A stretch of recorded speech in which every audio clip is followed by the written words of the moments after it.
नमस्कार दोस्तों, आप सभी का स्टडी सहयोग जीके में स्वागत है। जैसा कि आपको बताया गया है कि थंबनेल में जो रीट सिलेबस है उसके बारे में अपन संपूर्ण जानकारी प्राप्त करेंगे। जो आपका विशेष सिलेबस है क्या है और जो आपके लेवल फर्स्ट है, रीट में जो लेवल फर्स्ट है उसके ऊपर अपन बात करेंगे। तो आज हम अपन विशेष सिलेबस पर बात करेंगे और जो आपके प्रत्येक प्रश्न कितने नंबर का होता है या फिर आपके जो रीट पात्रता लेने के लिए आपको कितने नंबर चाहिए, किस कैटेगरी के लिए कितने नंबर अनिवार्य है लाना, तो वो आज अपन चेक करेंगे। तो चलिए अपन स्टार्ट करते हैं। स्टार्ट करने से पहले अगर आप इस चैनल पर नए हो तो चैनल को सब्सक्राइब जरूर करें और वीडियो अगर आपको पसंद आए तो आप लाइक करें और ज़्यादा से ज़्यादा शेयर करें, जिससे कि हमें मोटिवेशन मिलता रहे। अगर आप टेलीग्राम ज्वाइन करना चाहते हो तो आप डिस्क्रिप्शन में लिंक दिया हुआ है, तो वहाँ से आप टेलीग्राम ज्वाइन कर सकते हो। तो इस सिलेबस की जो ऑफिशियल जो PDF है उसको प्राप्त करने के लिए आप टेलीग्राम चैनल ज़रूर ज्वाइन करें। तो चलिए अपन स्टार्ट करते हैं।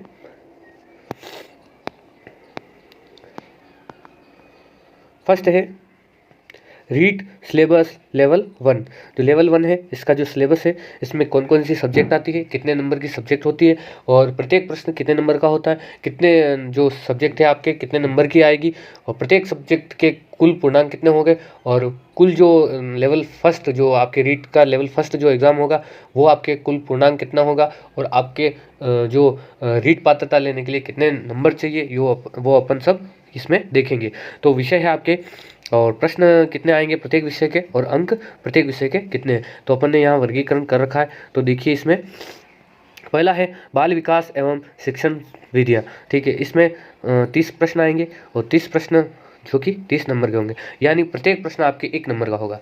और दूसरा है आपके भाषा फर्स्ट। ठीक है, भाषा फर्स्ट और भाषा सेकंड, जो इसमें आपके 2 सब्जेक्ट रहेगी ये, जिसमें से फर्स्ट लैंग्वेज आपको चॉइस करनी पड़ेगी और सेकंड लैंग्वेज आपको चॉइस करने का ऑप्शन दिया जाएगा। ठीक है, तो फर्स्ट लैंग्वेज मैंने हिंदी ली है और सेकंड मैंने संस्कृत ली है। तो फर्स्ट लैंग्वेज जो हिंदी है इसके आपके 30 प्रश्न आएंगे और 30 प्रश्न इसमें से आपके ये 30 नंबर के प्रश्न आएंगे। और सेकंड लैंग्वेज मैंने संस्कृत ली है, इसमें से आप इन दोनों में से 2 लैंग्वेज आपको लेना अनिवार्य है, जिसमें से आप इनके अलावा हिंदी संस्कृत के अलावा इंग्लिश भी ले सकते हैं, उर्दू भी ले सकते हैं और पंजाबी ले सकते हैं। ठीक है, तो अदर दूसरी लैंग्वेज भी आप ले सकते हो। तो ये आपके जो सेकंड लैंग्वेज है इसके भी आपके 30 प्रश्न आएंगे, जो कि 30 नंबर के ये कुल पूर्णांक इसका 30 नंबर का रहेगा। ठीक है, फिर आता है चौथे नंबर पे गणित आती है। गणित आपके ये 30 नंबर के प्रश्न 30 प्रश्न आएंगे और 30 नंबर के प्रश्न आएंगे। ठीक है, और 5वें नंबर पे जो सब्जेक्ट आती है ये आती है आपके पर्यावरण अध्ययन, जो कि इसके 30 प्रश्न आएंगे और ये 30 नंबर के होंगे। ठीक है, तो इसका कुल योग है आपके कुल जो प्रश्न आएंगे ये 150 प्रश्न आएंगे और कुल पूर्णांक जो होगा ये आपके 150 नंबर का कुल पूर्णांक रहेगा। ठीक है, तो अब अपन बात करते हैं इसमें कि नोट दे रखा है इसमें, जिसमें से आपके जैसे ये प्रत्येक प्रश्न 1 नंबर का होगा और आपके एग्ज़ाम की अवधि ये आपके 2.5 घंटे की जो एग्ज़ाम अवधि रहेगी जो, और इसमें कोई नेगेटिव मार्किंग नहीं रहेगी। ठीक है, जो नकारात्मक अंकन है ये नहीं रहेगा, इसमें कोई माइनस मार्किंग नहीं रहेगी। ठीक है, और ये है कक्षा 1 से 5वीं तक के लिए। ठीक है, जो रीट लेवल में 2 लेवल होते हैं उसमें से फर्स्ट लेवल का अपन जिस पे बात करें फर्स्ट लेवल, यह आपके कक्षा 5 जो कक्षा 1 से लेकर कक्षा 5 तक के लिए ये रीट का सिलेबस है। ठीक है, फिर आगे देखते हैं जो पात्रता, इसमें अपन देखते हैं पात्रता जो रीट पात्रता के लिए कितने नंबर होने अनिवार्य है। तो कैटेगरी वाइज अपन देखेंगे कि रीट पात्रता के लिए कितने नंबर आवश्यक है। तो ये है आपके वर्ग, इसमें प्रतिशत दे रखा है और अंक आपके अंक कितने चाहिए। तो जनरल जो कैटेगरी के हैं इसमें से आपके ये 60% लाना अनिवार्य है, जिसमें से आपके जैसे कि ये 90 नंबर यानी 150 में से 90 नंबर लाना आपको अनिवार्य है। ठीक है, फिर आता है OBC SC MBC EWS, इसमें आपके 55% अनिवार्य है, जो कि 55% यानी आपके 82.5 नंबर, 150 में से 82.5 नंबर आपको लाना अनिवार्य रहेगा। ठीक है, ST सरिया जनजाति ये आपके इसमें 36% रहेगा, 36% यानी 54 नंबर। ठीक है, 150 में से 54 नंबर लाना अनिवार्य है। फिर आगे आता है आपकी विधवा परित्यागिता भूतपूर्व सैनिक, ये आपके 50% इसमें 50% यानी 75 नंबर, 150 नंबर में से 75 नंबर यानी 50% लाना अनिवार्य रहेगा। ठीक है, ये कम से कम आपको ये जो आपके नंबर है ये तो आपको लाना अनिवार्य ही रहेगा। ठीक है, दिव्यांग है जो इनके 40% यानी 60 नंबर, 150 में से 60 नंबर लाना अनिवार्य रहेगा। इसलिए अगर ये नंबर आप कम से कम ये नंबर लेके आते हो तो आपको पात्रता मिल जाएगी। ठीक है, ये नंबर जो आपके आते हैं इसमें से आपकी कैटेगरी के हिसाब से तो आपको ये पात्रता मिल जाएगी और आप मेंस दे सकोगे। अगर इसमें से एक नंबर भी कम आता है तो आप मेंस नहीं दे पाओगे। लेकिन इसमें ये ध्यान रहे कि इसमें आपको 82.5 यानी इसमें कोई क्या है, एक प्रश्न 1 नंबर का होता है, यानी इसमें 82.5 नंबर आप नहीं ला सकते हो। ठीक है, तो आप 82.5 नहीं ला सकते हो, यानी 83 मान लीजिए आप। ठीक है, लेकिन अभी लास्ट में जो मेंस हुआ था उसमें लास्ट टाइम में आपके 82 जो 82 है, इस पर भी आप बहुत सारे को पात्रता मिल गई थी। ठीक है, तो मैं आपके ये जानकारी बता रहा था कि जो 82.5 है यानी 83 आप मान के चलिए। ठीक है, अब आगे बात करते हैं अपन विस्तृत सिलेबस पर। जो विस्तृत सिलेबस है आपका रीट लेवल 1 का, ये क्या है अपन इस पर बात करते हैं। दोस्तों, जो आपके अध्यापक पात्रता परीक्षा जो रीट है या 2022 जो हुई थी, उसमें जो आपके रीट का जो सिलेबस था उस ऑफिशियल पर अपन बात करेंगे।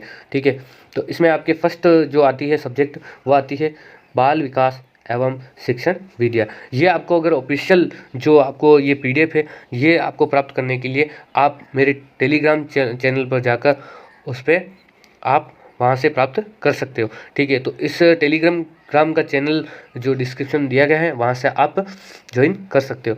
तो अपन बात करते हैं, पहली जो विषय है आपके बाल विकास एवं शिक्षण विद्या, इसको अपन साइकोलॉजी भी कहा जाता है। ठीक है, तो इसमें आपके कुल प्रश्न 30 प्रश्न होंगे और कुल अंक 30 नंबर, यानी एक प्रश्न 1 नंबर का होगा।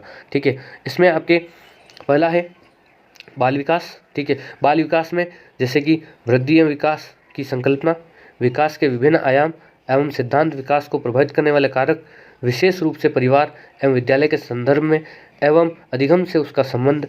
ठीक है, और दूसरा टॉपिक है इसमें वंशानुक्रम एवं वातावरण की भूमिका। फिर आता है व्यक्तिगत भिन्नताएं, जिसमें अर्थ, प्रकार, अभिव्यक्ति, विभिन्नताओं को प्रभावित करने वाला कारक। ठीक है, फिर आता है व्यक्तित्व, जिसमें संकल्पना, प्रकार, व्यक्तित्व को प्रभावित करने वाले कारक, व्यक्तित्व का मापन। फिर आता है बुद्धि, संकल्पना, सिद्धांत एवं इसका मापन, बहुबुद्धि सिद्धांत एवं इसके निहितार्थ।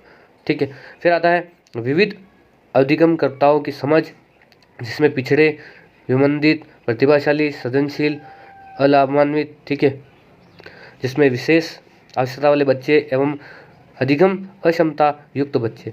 फिर आता है अधिगम में आने वाली कठिनाइयाँ, समायोजन की संकल्पना एवं तरीके, समायोजन में अध्यापक की भूमिका। ठीक, आगे आता है आपके अधिगम का अर्थ एवं संकल्पना, अधिगम को प्रभावित करने वाले कारक, अधिगम के सिद्धांत एवं इनके निहितार्थ, बच्चे कैसे सीखते हैं, अधिगम की प्रक्रिया, चिंतन, कल्पना एवं तर्क, अभिप्रेरणा व इसके अधिगम के निहितार्थ। ठीक है, आगे देखते हैं अपन इसमें शिक्षण अधिगम की प्रक्रियाएं, राष्ट्रीय पाठ्यचर्या रूपरेखा 2005 के संदर्भ में शिक्षण अधिगम की व्यू रचना एवं विधियाँ। ठीक है, आकलन, मापन एवं मूल्यांकन का अर्थ एवं उद्देश्य, समग्र एवं सतत मूल्यांकन, उपलब्धि परीक्षण का निर्माण, सीखने के प्रतिफल। फिर आता है क्रियात्मक अनुसंधान, शिक्षा का अधिकार अधिनियम 2009, अध्यापकों की भूमिका एवं दायित्व। अगली अपन ने साइकोलॉजी पर बात की। ये आपके फर्स्ट सब्जेक्ट है, जो कि आपके 30 प्रश्न होंगे और 30 नंबर के ये विषय आएगी। अब सेकंड देखते हैं आपके हिंदी। आपकी आती है हिंदी, जो कि भाषा फर्स्ट है हिंदी। ठीक है, तो आप अगर हमेशा ये ध्यान रखें कि आप जब फॉर्म भी फिल करें तो उसमें भी ध्यान रखें आपने फर्स्ट भाषा कौन सी ली और सेकंड कौन सी ली, और एग्ज़ाम दो तब भी ऊपर पहले चेक कर लें कि आपकी फर्स्ट भाषा क्या थी, सेकंड भाषा क्या थी। ठीक है, इसमें लैंग्वेज अलग अलग आती है। तो फर्स्ट भाषा आपकी हिंदी, जिसके आपके 30 प्रश्न होंगे और कुल अंक 30 नंबर के ये विषय आएगी। ठीक है, पहला आता है एक अपठित गद्यांश में से निम्नलिखित व्याकरण संबंधी प्रश्न पूछे जाएंगे। ये आता है आपके गद्यांश। ठीक है, गद्यांश यानी पूरी एक कहानी, कविता जो होती है, कविता नहीं, कविता तो आपके होती है पद्यांश। ठीक है, तो ये आपके गद्यांश आएगा, जिसमें से आपके पर्यायवाची, विलोम, वाक्यांशों के लिए एक शब्द और शब्दार्थ, शब्द शुद्धि, तो इसके प्रश्न बनेंगे आपके। फिर आता है इसमें से उपसर्ग, प्रत्यय, संधि, समास। ठीक है, संज्ञा, सर्वनाम, विशेषण, अव्यय। ठीक है, तो ये आपके गद्यांश में से दिया जाएगा। फिर आता है एक अपठित गद्यांश से निम्नलिखित बिंदुओं पर प्रश्न। ठीक है, ये भी आपके गद्यांश आएगा, जिसमें से रेखांकित शब्दों का अर्थ स्पष्ट करना, वचन काल लिंग याद करना, दिए गए शब्दों का वचन काल एवं लिंग बदलना। ठीक है, ऐसे इन पे आपके प्रश्न बन सकते हैं। फिर आता है वाक्य रचना, वाक्य के अंग, वाक्य के प्रकार और पद बंध। फिर आता है मुहावरे और लोकोक्तियाँ, विराम चिन्ह। ठीक है, भाषा की शिक्षण विधियाँ, भाषा शिक्षण के उपागम, भाषा दक्षता का विकास। आगे इसमें आता है आपके भाषाई कौशलों का विकास, जिसमें से सुनना, बोलना, पढ़ना, लिखना, ये आपके 4 कौशल विकास हैं। ठीक है, हिंदी भाषा शिक्षण में चुनौतियाँ, शिक्षण अधिगम सामग्री, पाठ्य पुस्तक, बहुमाध्यम एवं शिक्षण के अन्य साधन। इसमें आता भाषा शिक्षण में मूल्यांकन, उपलब्धि परीक्षण का निर्माण, समग्र एवं सतत मूल्यांकन, उपचारात्मक शिक्षण। ठीक है, तो इसमें ये दे रखा है कि जो ये नोट है आपके, ये नोट पूरा दे रखा है कि इसमें है आपके बहुविकल्प प्रश्नों का मापदंड, कक्षा 1 से 5 तक के राज्य स्तरीय द्वारा निर्धारित पाठ्यक्रम सत्र 2021-22 पाठ्य पुस्तकों एवं पाठ्य वस्तुओं के आधार पर होगा, लेकिन कठिनाई स्तर आपके सेकेंडरी यानी कक्षा 10 के पाठ्य पुस्तकों का होगा। ठीक है, जो आपके प्रश्न बनेंगे, जो आपके कठिनाई स्तर है, ये आपके कक्षा 10 तक रहेगा। ठीक है, जो आप अगर तैयारी करें तो एनसीईआरटी की जो भी आप बुक है या आरबीएससी की जो भी बुक है, तो आप 10वीं तक जरूर पढ़ें। अब आता है आगे सेकंड, जो आपने लैंग्वेज ले रखी थी वो थी सेकंड, द्वितीय जो लैंग्वेज है ये आपके संस्कृत है। इसमें भी आपके 30 प्रश्न रहेंगे और कुल 30 नंबर के रहेंगे। इसमें से जो आपके अपठित गद्यांश है, इसमें से आपके प्रश्न बनेंगे, जैसे कि आपके हिंदी में है वैसे ही आपके प्रश्न बनेंगे, जिसमें से जैसे शब्द रूप हो गया, धातु रूप हो गया, कारक, विभक्ति, उपसर्ग, प्रत्यय, संधि, समास, लकार, सर्वनाम, ये आपके सभी इसमें से प्रश्न बनेंगे। फिर आपको एक पद्यांश देंगे, पद्यांश या भी एक श्लोक होगा। ठीक है, जिसमें से आपके संधि के, समास, कारक, प्रत्यय, छंद, अलंकार, विशेष्य, विशेषण, लिंग संबंधी प्रश्न। ठीक है, तो ये सभी आपके प्रश्न उसमें से बनेंगे। ठीक है, उसमें से दिए जाएंगे जो आपके पठित पद्यांश होंगे उसमें से। फिर आता है आपके संख्या ज्ञान, आपको संख्या ज्ञान होना चाहिए कि संस्कृत में कैसे कन्वर्ट किया जाता है और गणित में कैसे लिखा जाता है। समय ज्ञान, फिर समय को अपन संस्कृत में कैसे लिख सकते हैं, समय का ज्ञान होना चाहिए। फिर महेश्वर सूत्राणी। ठीक है, तो महेश्वर के सूत्र जो 14 सूत्र दे रखे हैं उसमें से प्रश्न आएंगे। इसमें से संस्कृत अनुवाद। ठीक है, इसमें से स्वर व्यंजन उच्चारण स्थान, फिर वाच्य परिवर्तन, लट लकार, अशुद्धि संशोधनम। ठीक है, तो ये आपके आएगी संस्कृत सूक्ति। फिर आता है इसमें भाषा, संस्कृत भाषा शिक्षण विधि, जो विधियाँ सब पूरी आएगी। फिर आता है इसमें से सिद्धांत आएंगे आपके, और संस्कृत शिक्षण अभिरुचि प्रश्न। फिर आपके आएंगे इसमें से जो संस्कृत भाषा कौशल, जो आपके हिंदी में अपन ने जो देखे हैं, जो आपके हिंदी के जो कौशल थे उसमें से अपन ने देखे जो कि 4 कौशल थे आपके। ठीक है, जिसमें से ये 4 कौशल हैं श्रवण और संभाषणम और पठनम और लेखनम। ठीक है, इसको शॉर्ट कहते हैं शौपले। तो ये आपके इसके संबंधित आपके प्रश्न बनेंगे। फिर आगे देखते हैं संस्कृत भाषा शिक्षण मूल्यांकन संबंधित प्रश्न आएंगे। फिर मौखिक लिखित प्रश्न, जो आपके उपचारात्मक शिक्षण है इसके संबंधित कोई प्रश्न पूछे जाएंगे। और इसका भी आपके जो लेवल होगा, जो कठिनाई स्तर होगा, ये आपके 10वीं तक का स्तर रहेगा। ठीक है, फिर आगे देख लेते हैं अपन। आगे आती है आपके गणित सब्जेक्ट। ठीक है, गणित आती है, तो गणित ये चौथी सब्जेक्ट है आपका। तो इसमें से कुल प्रश्न आएंगे आपके 30 प्रश्न आएंगे और कुल 30 नंबर के होंगे, यानी एक प्रश्न 1 नंबर का होगा, जिसमें से 1 करोड़ तक की पूर्ण संख्या, स्थायी मान, तुलना, गणितीय मूल संक्रियाएं, जोड़, बाकी गुणा भाग, भारतीय मुद्रा। ठीक है, इनके संबंधित आपके प्रश्न बनेंगे।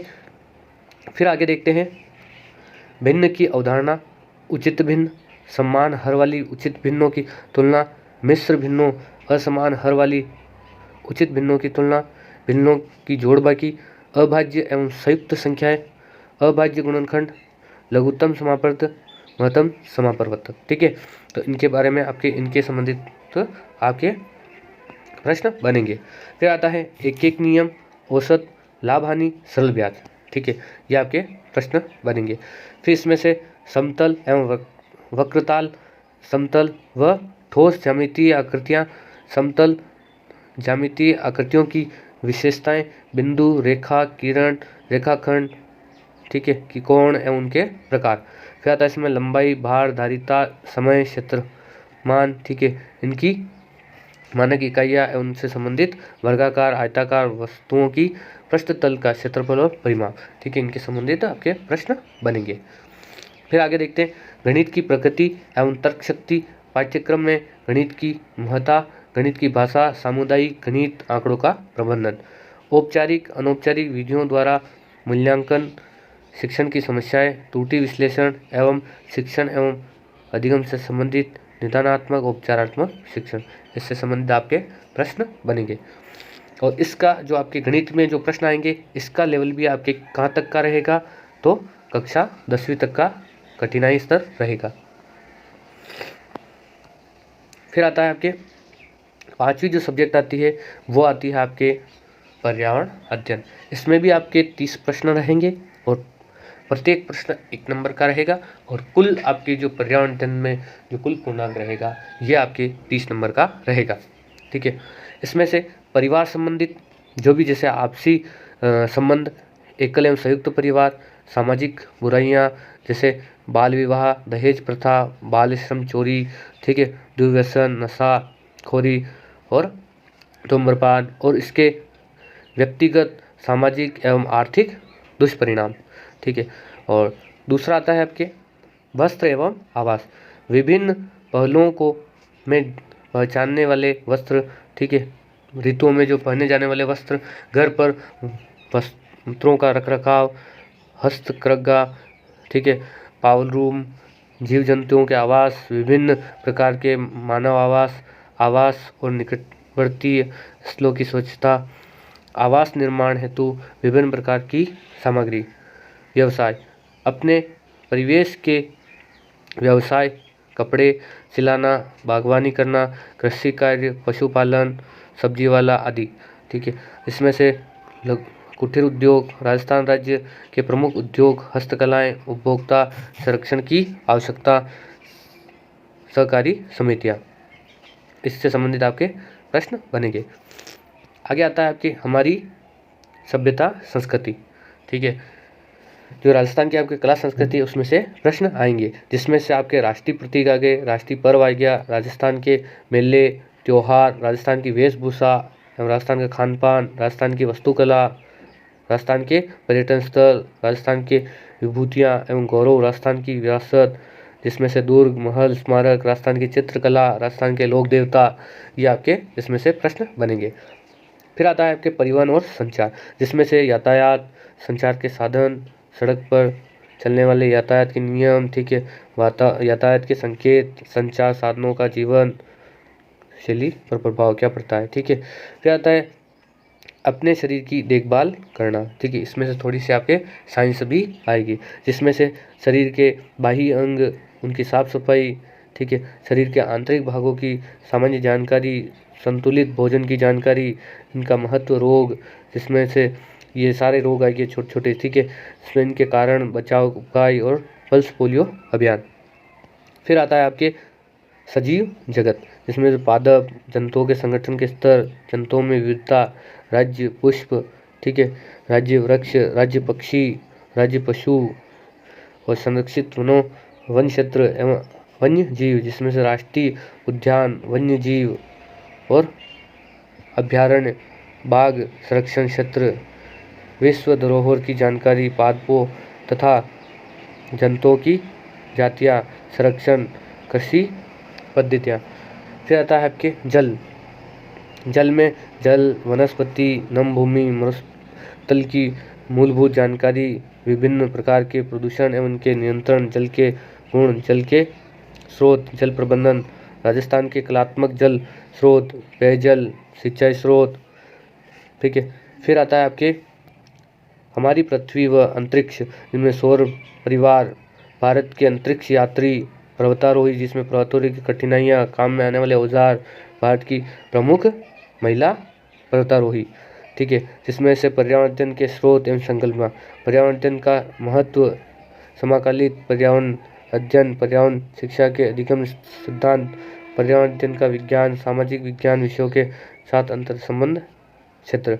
ठीक है, और लास्ट आपके है जिसमें से आपके उपागम आ गए, क्रियाकलाप प्रयोग आ गया, प्रयोग कार्य आ गया। ठीक है, जिसमें से सतत मूल्यांकन आ गया, आपके जो सहायक सामग्री आ गई, शिक्षण संबंधी समस्याएं आ गई, सूचना संचार प्रौद्योगिकी। ठीक है, तो ये भी आपके इसमें कठिनाई स्तर रहेगा आपके 10वीं तक का। तो ये आपके पूरा सिलेबस हो गया, और सिलेबस में आपके कुल मिला के कितने आपके 5 सब्जेक्ट आएगी, और पाँचों सब्जेक्ट प्रत्येक सब्जेक्ट में आपके 30-30 प्रश्न होंगे, और प्रत्येक सब्जेक्ट आपके 30-30 नंबर की होगी, और टोटल आपके 50 प्रश्न 150 मतलब 150 प्रश्न होंगे, और कुल मिला के आपके पूर्णांक रहेगा 150 का। और जिसमें से ये आपके जो कैटेगरी वाइज आपके जो नंबर लाना अनिवार्य है, इससे आपको पात्रता मिल जाएगी।